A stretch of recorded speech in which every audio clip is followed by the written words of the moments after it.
Bismillahirrahmanirrahim.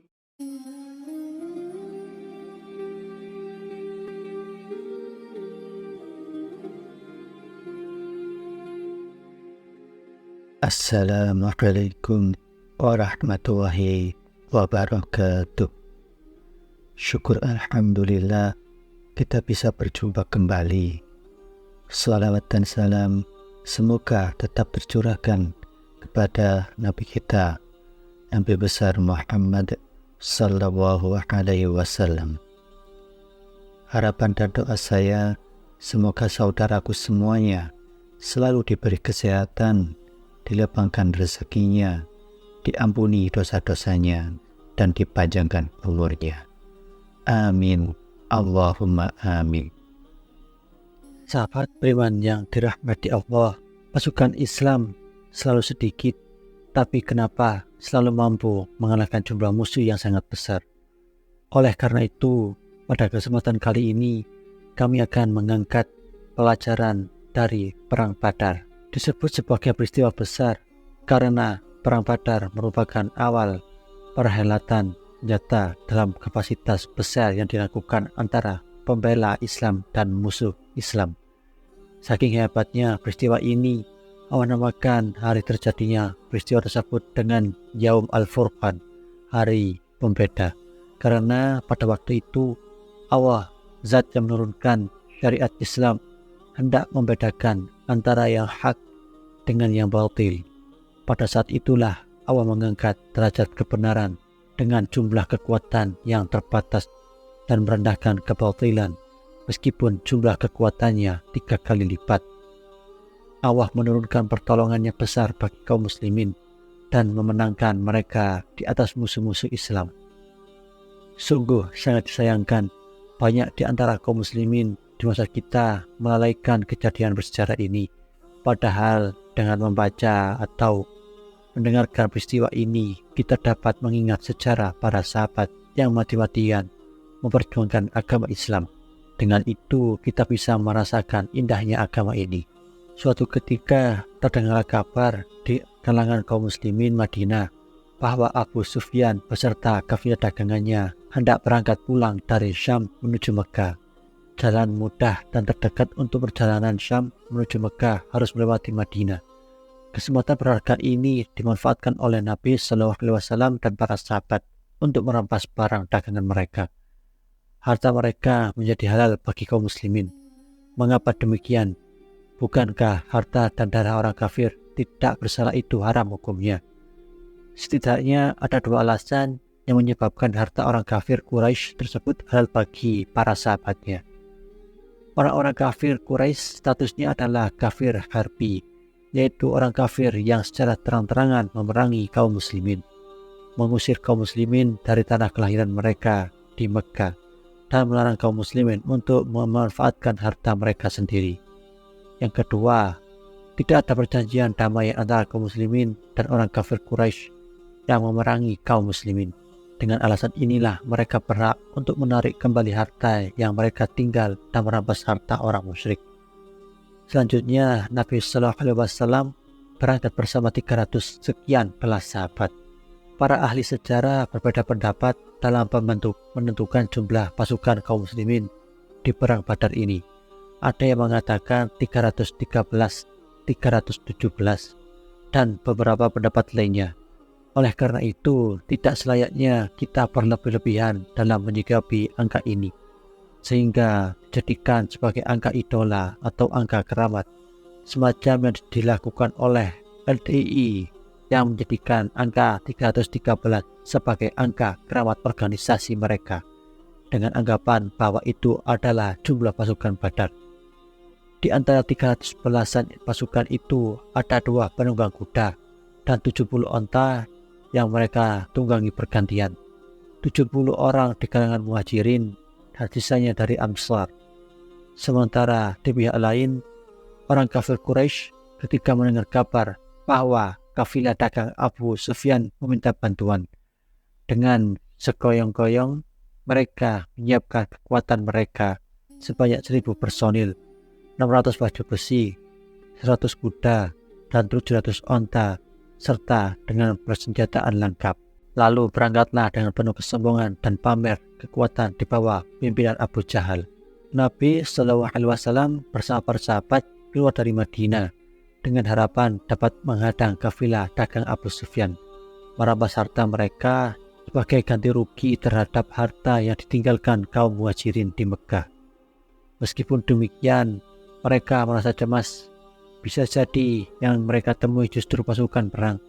Oleh karena itu, persenjataan yang dibawa para sahabat tidaklah selengkap persenjataan ketika perang. Namun, Allah berkehendak lain. Allah mentakdirkan agar pasukan tauhid yang kecil ini bertemu dengan pasukan kesyirikan. Allah hendak menunjukkan kehebatan agamanya, merendahkan kesyirikan. Allah gambarkan kisah dalam firman-Nya. Dan ingatlah ketika Allah menjanjikan kepadamu bahwa salah satu dari dua golongan yang kamu hadapi adalah untukmu, sedang kamu menginginkan bahwa yang tidak mempunyai kekuatan senjatalah yang untukmu kamu hadapi, yaitu kafilah dagang. Dan Allah kehendaki untuk membenarkan yang benar dengan ayat-ayatnya dan memusnahkan orang-orang kafir. Quran Surat Al-Anfal ayat 7. Demikianlah gambaran orang soleh. Harapan Nabi Shallallahu Alaihi Wasallam dan para sahabat tidak terwujud. Mereka menginginkan harta kafilah dagang, tetapi yang mereka dapatkan justru pasukan siap perang. Kenyataan ini memberikan pelajaran penting dalam sejarah masalah akidah, bahwa tidak semua yang dikehendaki orang soleh selalu dikabulkan oleh Allah. Allah Maha Kuasa atas segala sesuatu. Tidak ada yang mampu mengendalikan keinginan Allah. Sehebat apapun kesolehan seseorang, setinggi apapun tingkat kiai seseorang, sama sekali tidak mampu mengubah apa yang Allah kehendaki. Ketika Abu Sufyan berhasil meloloskan diri dari kejaran pasukan kaum muslimin, dia langsung mengirimkan surat kepada pasukan Mekah tentang kabar dirinya dan meminta agar pasukan Mekah kembali pulang. Namun dengan sombongnya, komplotan pasukan kesyirikan enggan menerima tawaran ini.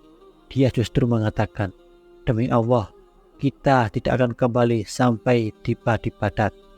Kita akan tinggal di sana 3 hari, menyembelih onta, pesta makan, minum khamar, mendengarkan tendang lagu bidu wanita sampai masyarakat Jazirah Arab mengetahui kita dan senantiasa takut kepada kita." Keangkuhan mereka ini Allah gambarkan dalam firman-Nya, "Dan janganlah kamu menjadi orang-orang yang keluar dari kampungnya dengan rasa angkuh dan dengan maksud riya kepada manusia, serta menghalangi orang dari jalan Allah, dan ilmu Allah meliputi apa yang mereka kerjakan." Quran Surat Al-Anfal ayat 47. Mereka tidak menyadari bahwa apa yang dilakukan itu di bawah pengaturan Allah, karena ditutupi dengan kesombongan mereka. Mereka tidak sadar bahwa Allah kuasa membalik keadaan mereka. Itulah gambaran pasukan setan, sangat jauh dari kerendahan hati dan tawakal kepada yang kuasa. Ketika Nabi Shallallahu Alaihi Wasallam merasa yakin bahwa yang nantinya akan ditemui adalah pasukan perang dan bukan kafilah dagang, beliau mulai cemas dan khawatir terhadap keteguhan dan semangat para sahabat. Beliau sadar bahwa pasukan yang akan beliau hadapi kekuatannya jauh lebih besar daripada kekuatan pasukan yang beliau pimpin. Oleh karena itu, tidak heran jika ada sebagian sahabat yang merasa berat dengan keberangkatan pasukan menuju Badar. Allah Ta'ala mengabarkan kondisi mereka dalam firman-Nya, "Sebagaimana Tuhanmu menyuruh pergi dari rumahmu dengan kebenaran, padahal sesungguhnya sebagian dari orang-orang beriman itu tidak menyukainya." Quran Surat Al-Anfal ayat 5. Sementara itu, para komandan pasukan muhajirin seperti Abu Bakar, Umar sama sekali tidak mengendor atau lebih baik maju terus. Namun, ini belum dianggap cukup oleh Rasulullah SAW. Beliau masih menginginkan bukti yang konkret kesetiaan dari sahabat yang lain. Akhirnya, untuk menghilangkan kecemasan itu, beliau berunding dengan para sahabat, meminta kepastian sikap mereka untuk menentukan 2 pilihan. Yang pertama, tetap melanjutkan perang apapun kondisinya, ataukah kembali ke Madinah. Majulah Al-Miqdad bin Amr seraya berkata, "Wahai Rasulullah, majulah terus sesuai apa yang diperintahkan Allah kepada Anda. kami akan bersama Anda. Demi Allah, kami tidak akan mengatakan sebagaimana perkataan Bani Israel kepada Musa. Pergi saja kamu, wahai Musa, bersama Rabb-Mu, Allah. Berperanglah kalian berdua, kami biar duduk menanti di sini saja. Kemudian Al-Mikdad melanjutkan, tetapi pergilah Anda bersama Rabb Anda, Allah. Lalu berperanglah kalian berdua, dan kami akan ikut berperang bersama kalian berdua. Demi Zat yang mengutusmu dengan kebenaran, andai Anda pergi membawa kami ke dasar sumur yang gelap, kami pun siap bertempur bersama engkau hingga engkau bisa mencapai tempat itu. Kemudian Nabi SAW memberikan komentar yang baik terhadap perkataan Al-Mikdad dan mendoakan kebaikan untuknya. Selanjutnya, majulah Sa'ad bin Mu'adz radhiyallahu anhu, komandan pasukan kaum Ansar. Sa'ad mengatakan, kami telah beriman kepada Anda, kami telah membenarkan Anda. Andaikan Anda bersama kami terhalang lautan, lalu Anda terjun ke dalam lautan itu, kami pun akan terjun bersama Anda. Sa'ad radhiyallahu anhu juga mengatakan, boleh jadi Anda khawatir, jangan-jangan kaum Ansar tidak mau menolong Anda kecuali di perkampungan mereka Madinah. Sesungguhnya aku berbicara dan memberi jawaban atas nama-nama orang-orang Ansar. Maka dari itu majulah seperti yang Anda kehendaki. Pada malam itu, malam Jumat 17 Ramadan 2 Hijriah, Nabi Allah Muhammad SAW lebih banyak mendirikan sholat di dekat pohonan, sementara Allah menurunkan rasa kantuk kepada kaum muslimin sebagai penenang bagi mereka agar bisa beristirahat. Sedangkan kaum musyrikin di pihak lain dalam keadaan cemas. Allah menurunkan rasa takut pada mereka. Adapun beliau senantiasa memanjatkan doa kepada Allah, memohon pertolongan dan bantuan darinya. Di antara doa yang dibaca Nabi SAW berulang-ulang adalah, ya Allah, jika engkau berkehendak orang kafir menang, engkau tidak akan disembah. Ya Allah, jika pasukan yang kecil ini engkau binasakan pada hari ini, engkau tidak akan disembah. Beliau Nabi SAW mengulang doa ini sampai selendang beliau terjatuh karena lamanya berdoa. Kemudian datanglah Abu Bakar As-Siddiq radhiyallahu anhu memakaikan selendang beliau yang terjatuh sambil memeluk beliau. Cukup, wahai Rasulullah. Tentang kisah ini diabadikan dalam firman Allah Ta'ala. Ingatlah ketika Tuhanmu mewahyukan kepada para malaikat, sesungguhnya aku bersama kamu, maka teguhkan pendirian orang-orang yang telah beriman. Kelak akan aku jatuhkan rasa ketakutan ke dalam hati orang-orang kafir. Maka penggalah kepala mereka dan pancunglah tiap-tiap ujung jari mereka. Ketentuan yang demikian itu adalah karena sesungguhnya mereka menentang Allah dan Rasul-Nya. Dan barang siapa menentang Allah dan Rasul-Nya, maka sesungguhnya amat keras siksaannya. Quran Surat Al-Anfal ayat 12 hingga 13. Bukti kemukjizatan beliau sallallahu alaihi wasallam, seusai beliau menyiapkan barisan pasukan sahabatnya, kemudian beliau sallallahu alaihi wasallam berjalan di tempat pertempuran dua pasukan. Kemudian beliau berisyarat, ini tempat terbunuhnya fulan, itu tempat matinya fulan, sana tempat terbunuhnya fulan. Tidak satupun orang kafir yang beliau sebut namanya kecuali meninggal tepat di tempat yang disyaratkan beliau sallallahu alaihi wasallam. Yang pertama kali menyulut perperangan adalah Al-Aswad Al-Makhzumi, seorang yang berperangai kasar dan akhlaknya buruk. Dia keluar dari barisan orang kafir sambil menantang. Kedatangannya langsung disambut oleh Hamzah bin Abdul Muthalib radhiyallahu anhu. Setelah saling berhadapan, Hamzah radhiyallahu anhu langsung menyabet pedangnya hingga kaki Al-Aswad Al-Makhzumi putus. Setelah itu Al-Aswad merangkak ke kolam dan tercebur di dalamnya.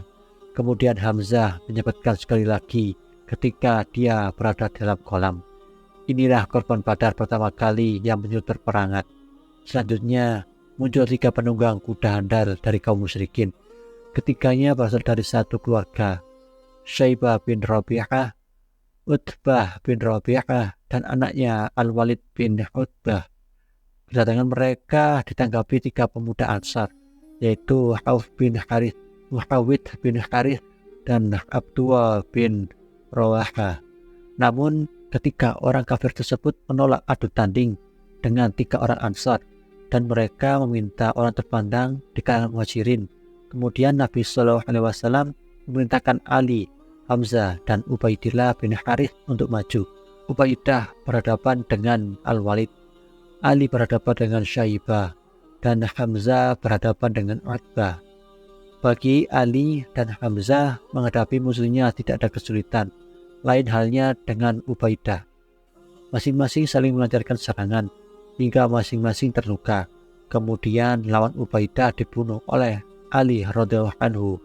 Atas peristiwa ini Allah abadikan dalam firman-Nya, inilah 2 golongan mukmin dan golongan kafir yang bertengkar. Mereka saling bertengkar mengenai Rabb mereka Allah. Quran Surat Al-Hajj ayat 19.